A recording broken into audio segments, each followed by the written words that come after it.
Silence isn't just the absence of sound. It's a living thing that breathes in the dark corners of a room you thought was safe.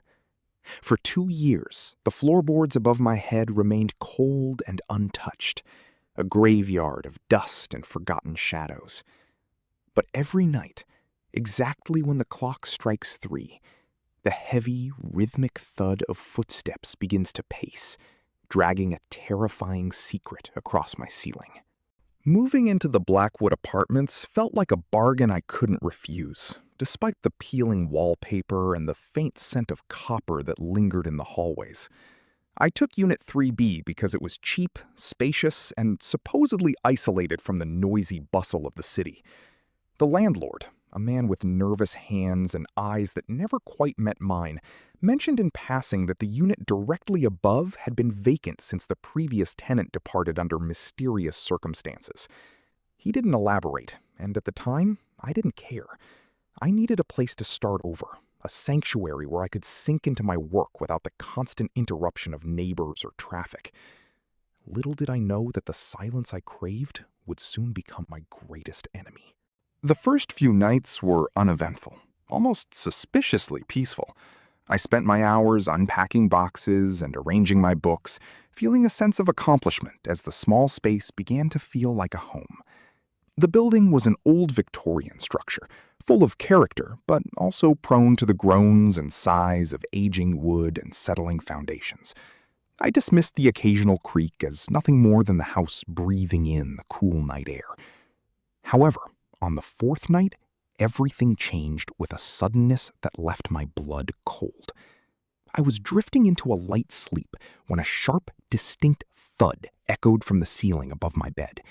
It wasn't the sound of a house settling. It was the unmistakable weight of a heel striking the floorboards. I glanced at my phone, the glowing blue light piercing the darkness of my bedroom. It was exactly 3 a.m. I froze, holding my breath, waiting for a second sound to prove my imagination wrong. Then it came, a slow, dragging step, followed by another and another. The footsteps moved from the center of the room toward the window, pacing a path that felt hauntingly familiar. They weren't light or hurried. They possessed a rhythmic quality, like a soldier on guard or a prisoner pacing a cell. I lay there in the suffocating dark, staring at the white plaster of the ceiling, watching for any sign of movement. The apartment above was supposed to be empty, locked tight with a heavy deadbolt, yet someone was walking up there. The next morning, the sun felt like a lie, casting bright light over a world that had felt so sinister just hours before. I found Mr. Henderson, the landlord, near the basement laundry room and asked him point blank if he had rented out 4B overnight. He stopped what he was doing, his face turning a shade paler, and shook his head slowly. He insisted that the keys were still in his office and that no one had even toured the unit in months. He tried to suggest it was just the pipes or perhaps a stray cat that had found its way into the attic, but his voice lacked conviction. I saw the way his fingers trembled as he gripped his clipboard, and I realized he was afraid. Driven by a mixture of stubbornness and growing dread, I decided to investigate the hallway on the 4th floor for myself. The air up there felt different, thicker, colder, and smelling faintly of stagnant water and old ozone. I walked toward the door of 4B, my own footsteps sounding like thunder in the oppressive quiet. The door was covered in a thin, undisturbed layer of gray dust, and the seal around the frame was unbroken by any recent entry. There were no scuff marks on the floor, no signs of forced entry, and yet, as I pressed my ear against the wood, I felt a vibration. It wasn't a sound, but a low-frequency hum that resonated in my teeth, defying the emptiness of the hall. That night, I prepared myself. I brewed a pot of strong coffee and sat in my living room with all the lights on, determined to catch the source of the noise. The clock ticked toward 3, each second feeling like a hammer blow against my nerves. When the hour finally arrived, the footsteps didn't start at the bedroom. They began right above my head in the living room.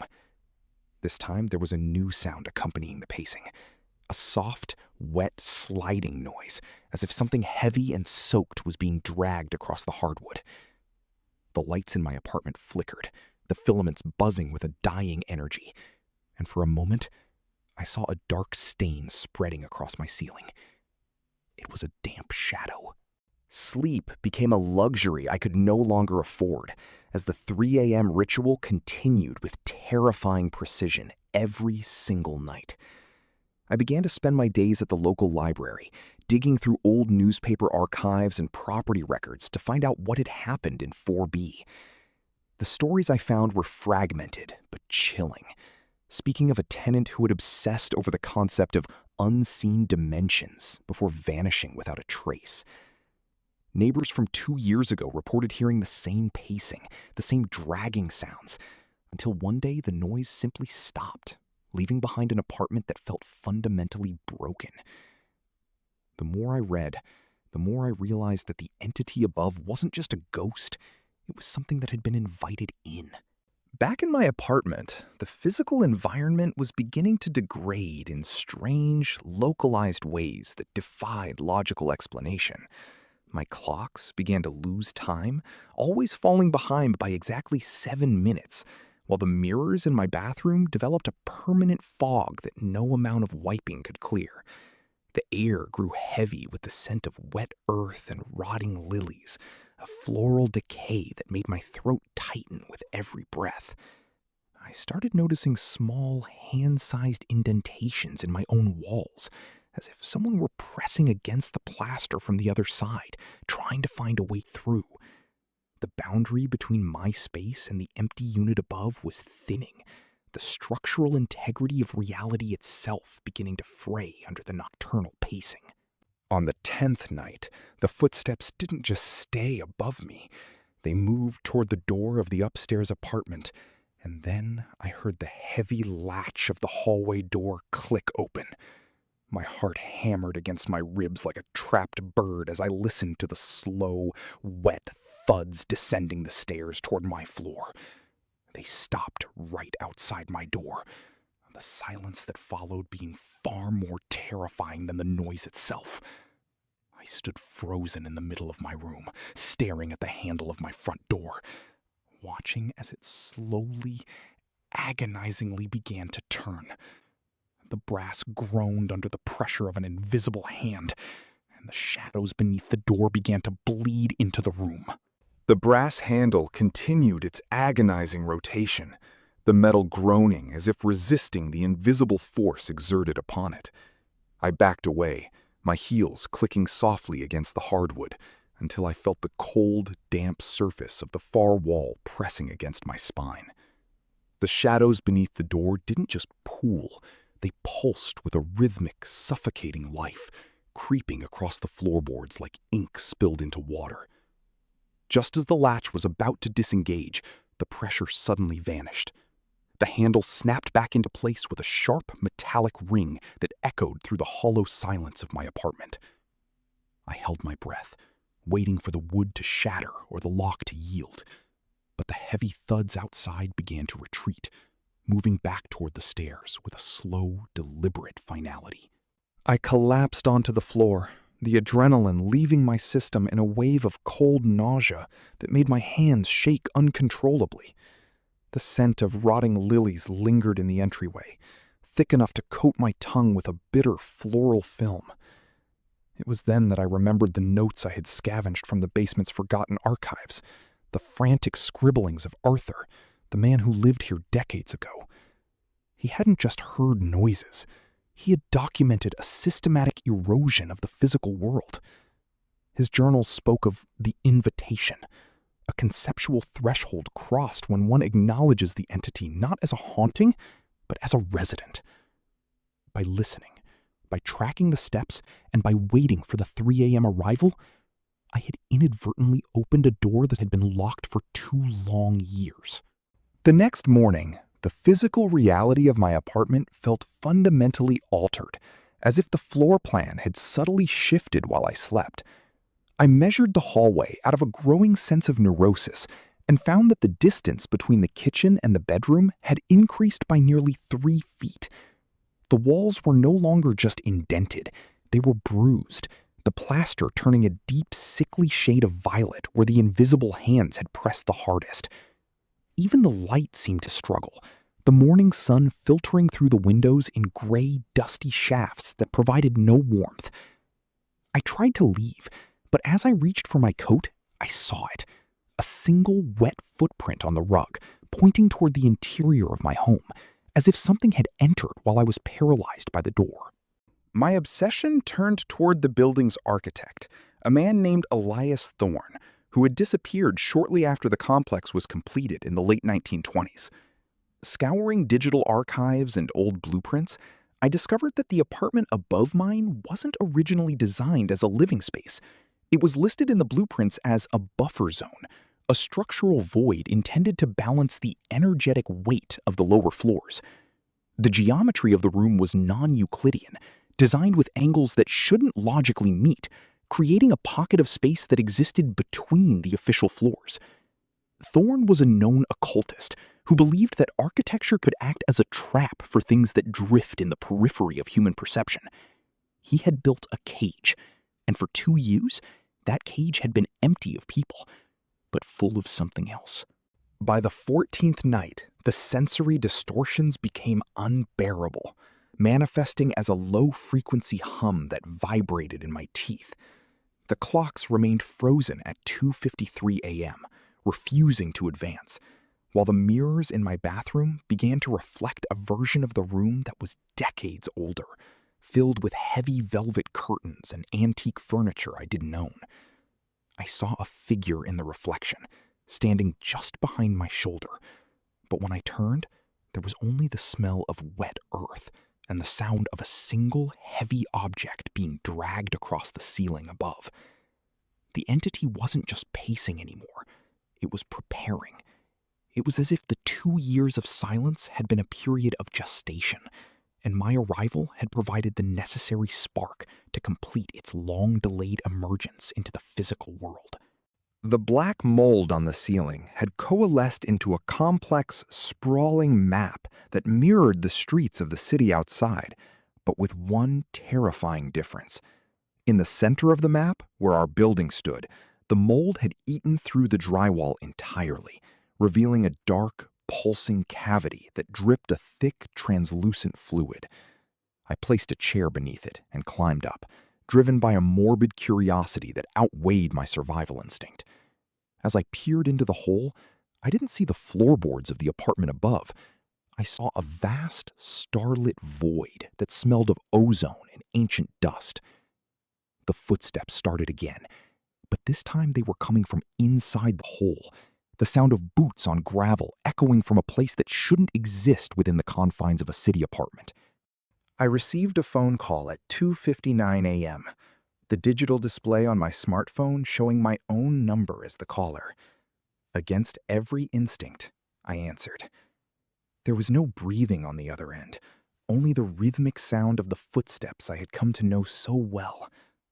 Then, a voice that sounded like my own, but distorted through layers of static and distance, whispered a single phrase.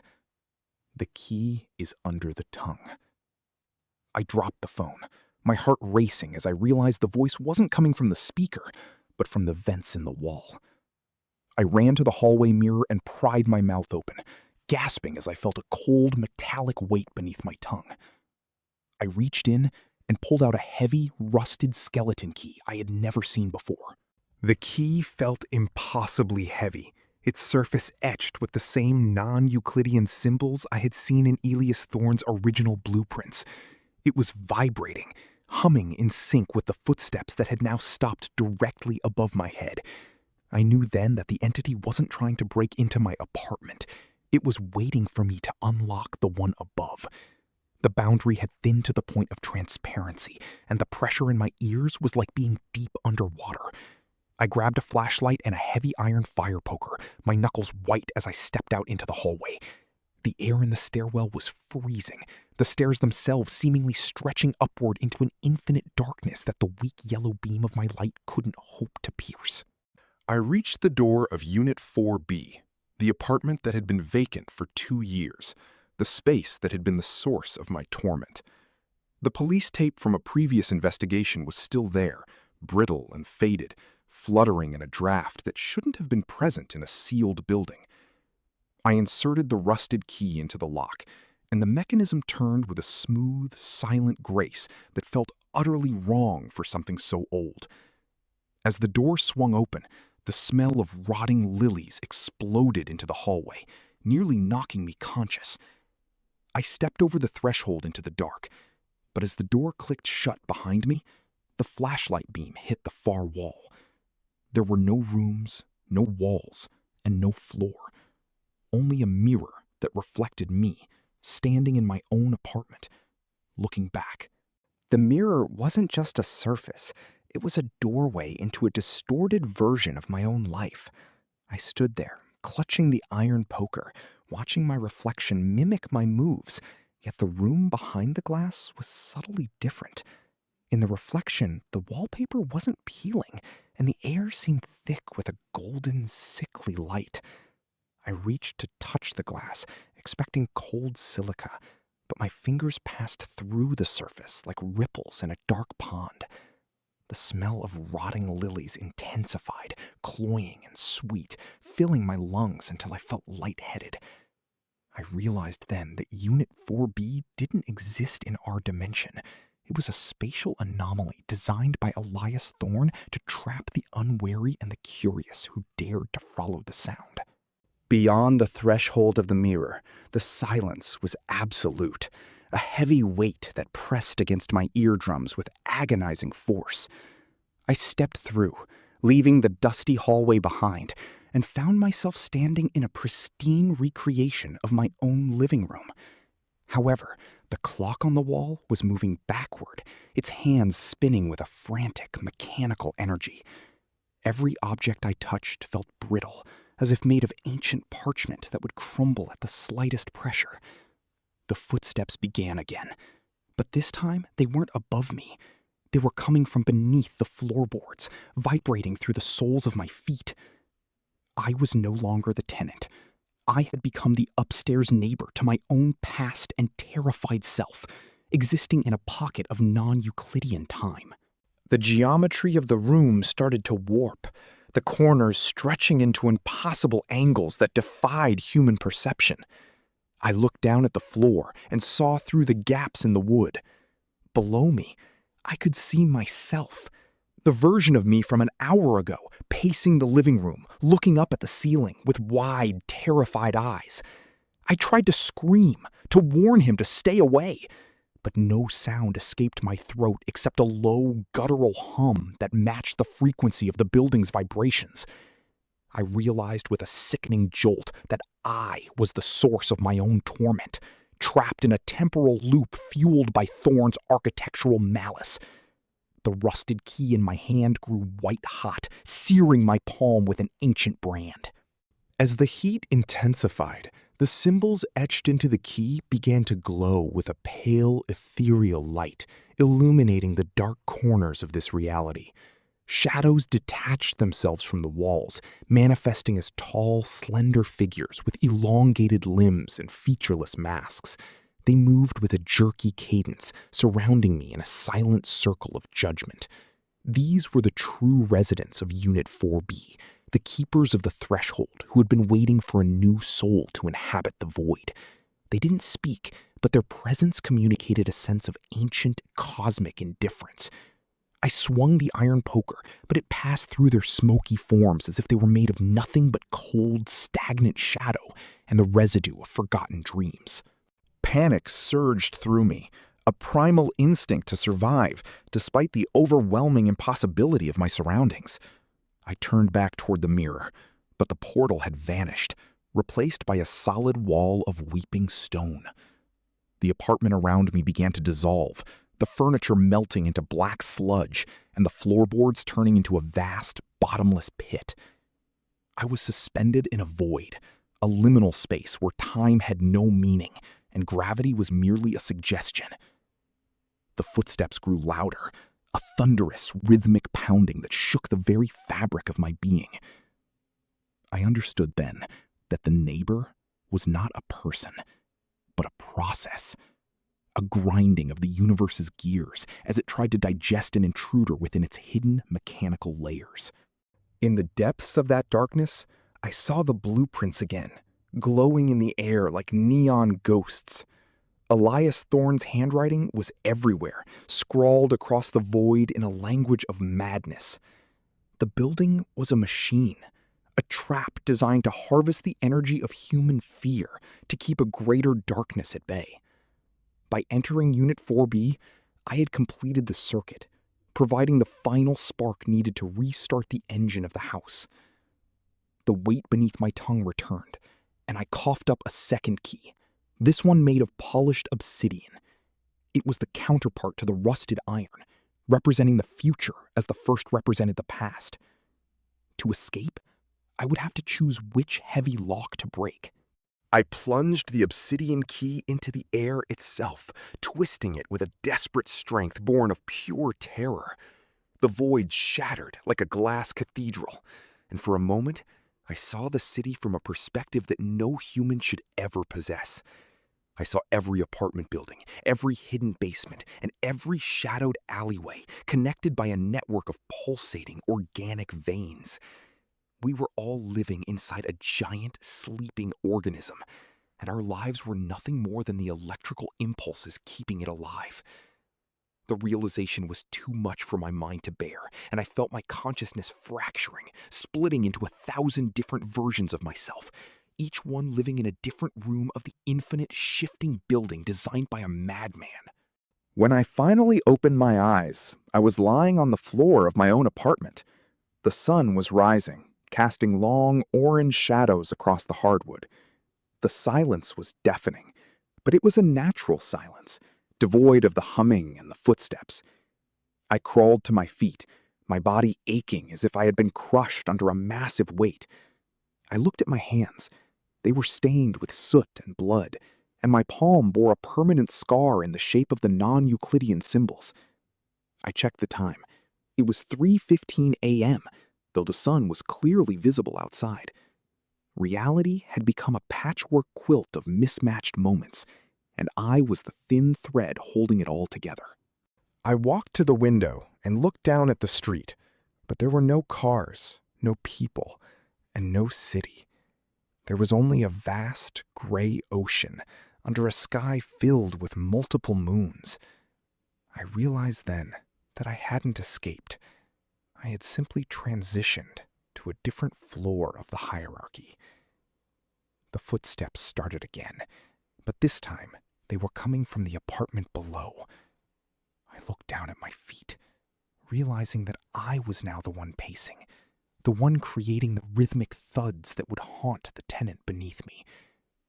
My journey was over, but the cycle was eternal, a masterpiece of horror that would never truly release its grip. I took a step, and the floorboards groaned in submission.